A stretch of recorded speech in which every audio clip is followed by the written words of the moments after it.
When harsh criticism turns into a defamation campaign, Carrie Underwood fights back in the most powerful way possible. Carrie Underwood had always been a symbol of grace and resilience. From her small-town roots in Oklahoma to the dazzling heights of stardom, her story inspired millions.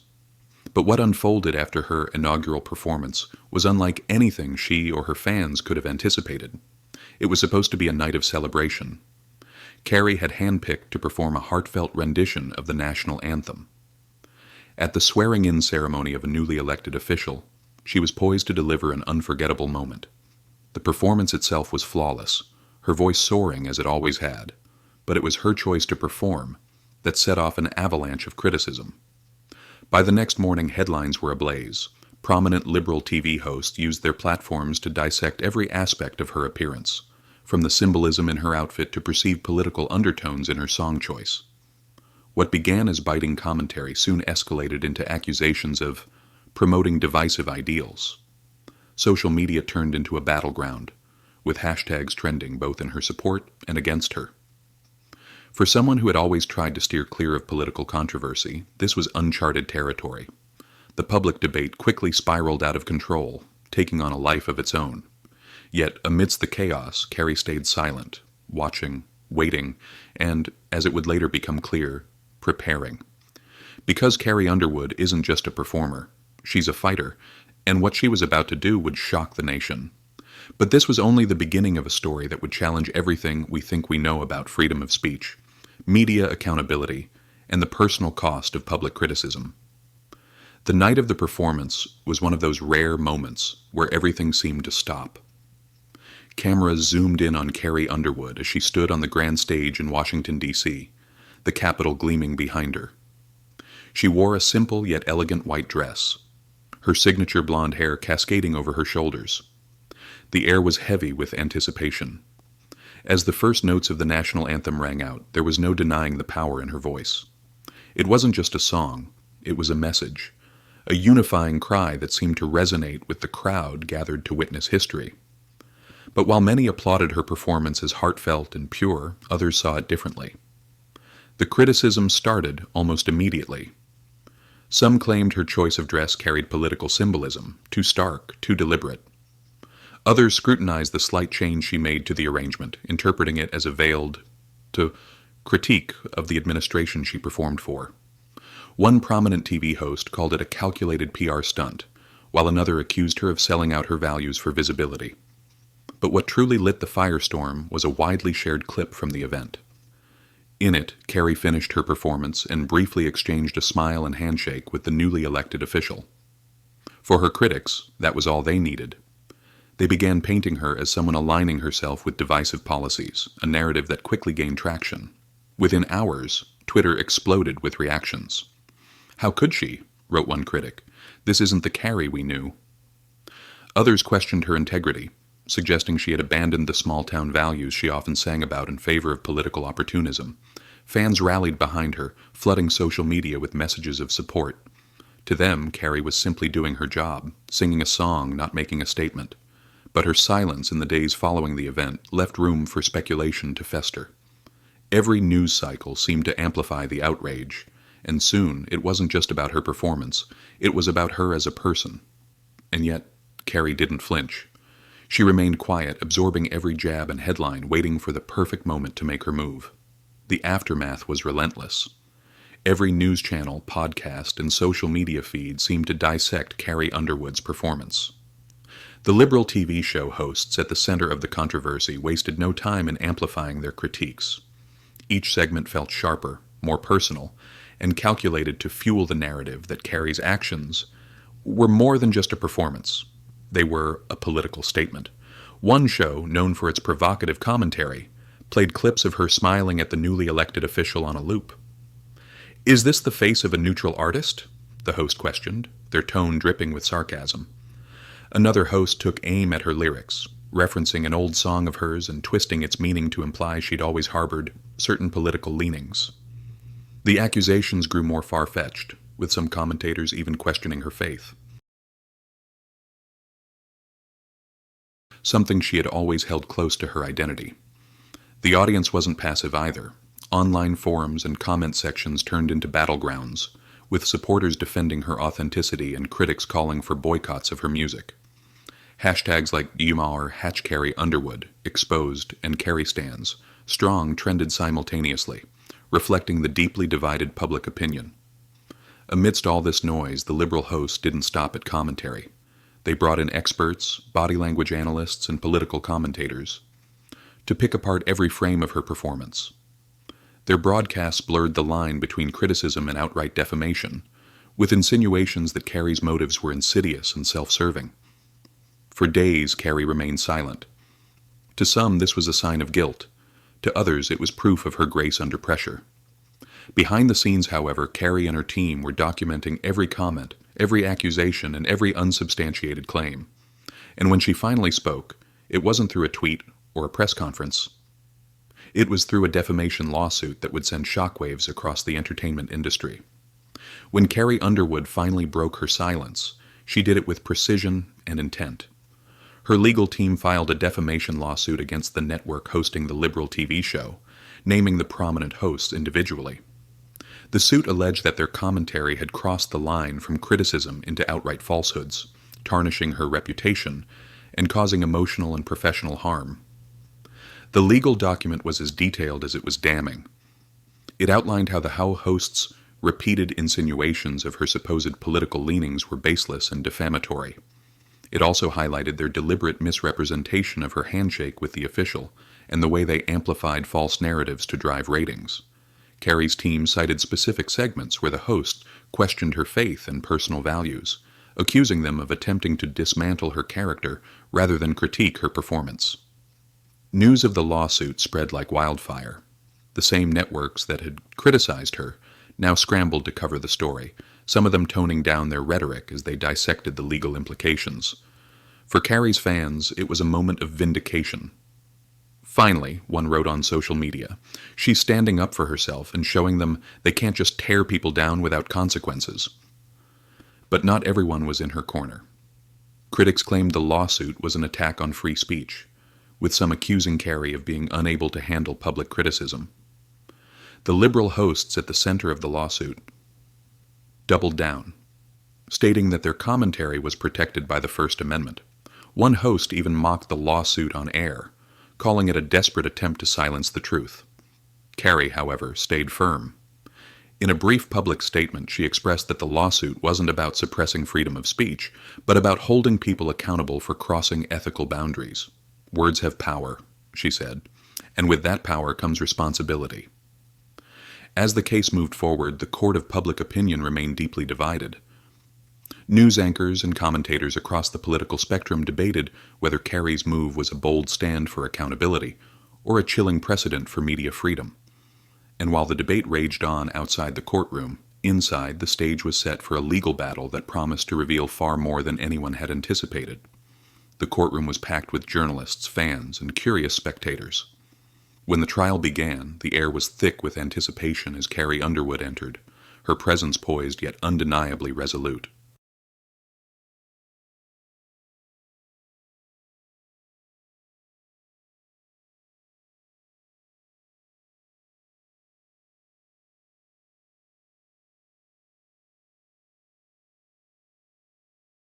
This wasn't the stage she was used to, but she carried herself with the same confidence that had propelled her to stardom. The legal battle was far from straightforward. Carrie's lawyers opened with compelling evidence, playing clips from the TV segments in question. The words spoken by the Liberal hosts weren't merely harsh critiques. They were laced with insinuations that painted Carrie as a hypocrite and a political operative.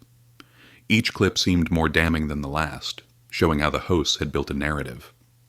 That blurred the line between commentary and character assassination.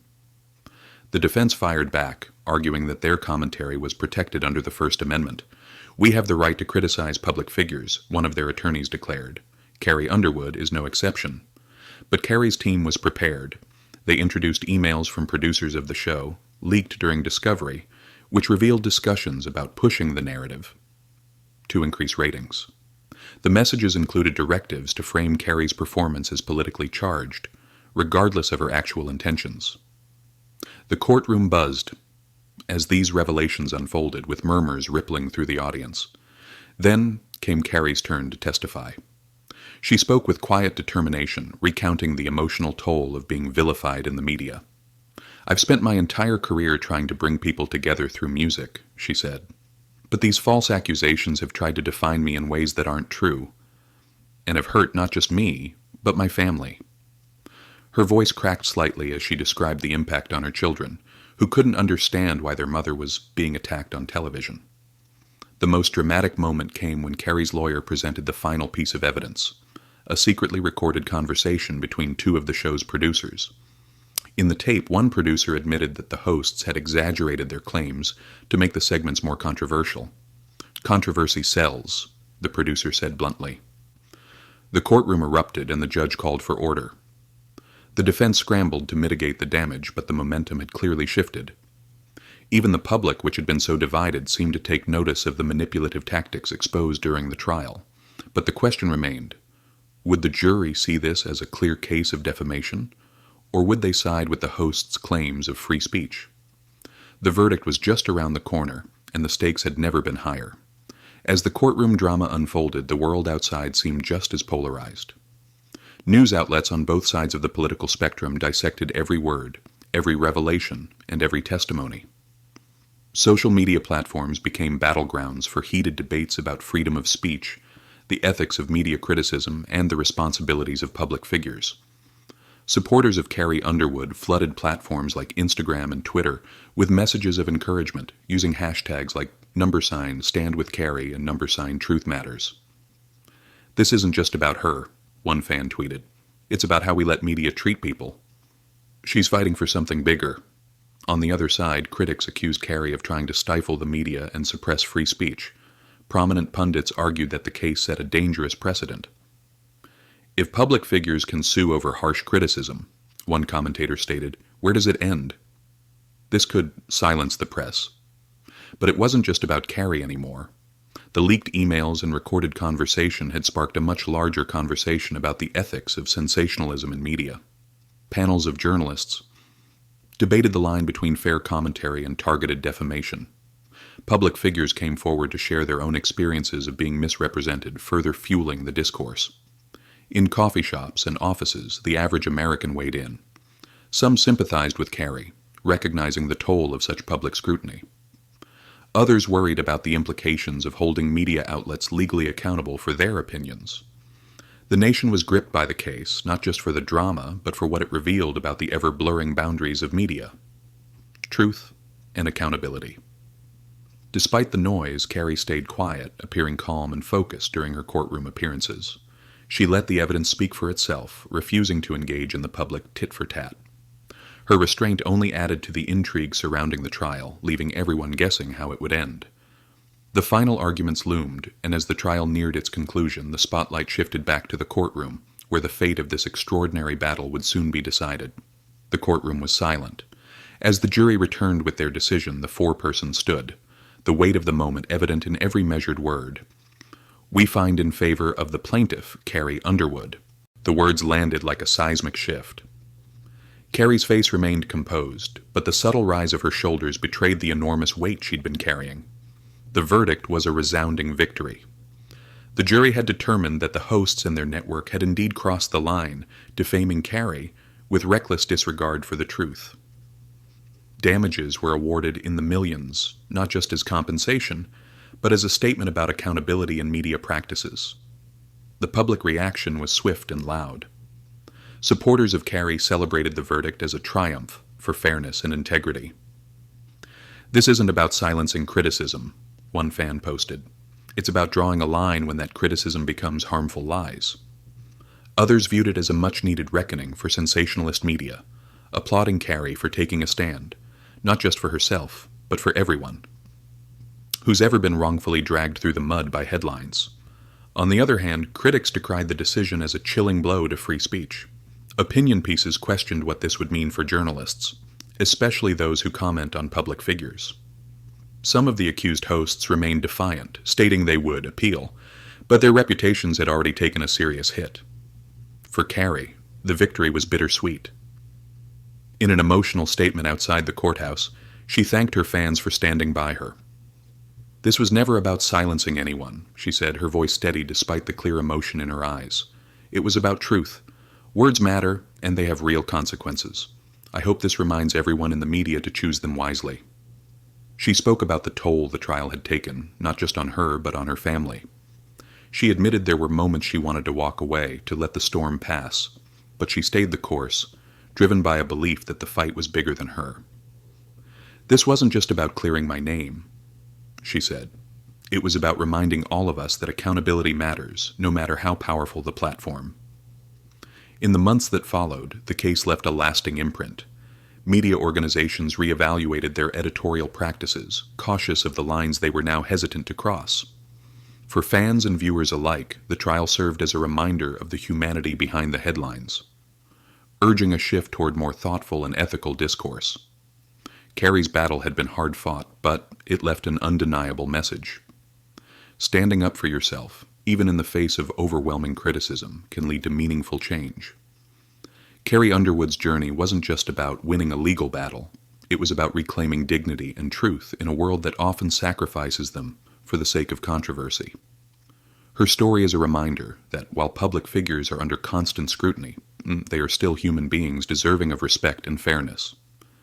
This case also underscores a deeper truth for all of us. Words have power. Whether spoken on national television, typed out in a tweet, or shared in a private conversation, the things we say carry weight. They can build someone up or tear them down, sometimes with consequences we can't predict. Carrie's fight challenges us to be more thoughtful in how we engage with others, especially in a time when it's easier than ever to spread opinions without considering their impact. It's a call to hold media and ourselves accountable for the narratives we create and consume. As we reflect on Carrie's resilience, let's remember the importance of standing up for what's right, even when the odds feel insurmountable. Whether it's protecting your reputation, defending your values, or seeking justice, staying true to yourself is always worth it. And if her story moved you, inspired you, or made you think differently, consider joining the conversation. Subscribe to our channel for more stories that challenge the norm, spark important discussions, and remind us of the power of truth. Let's keep this dialogue going. Together we can make a difference, because in the end, it's not just about what happens to Carrie, it's about what we learn from it,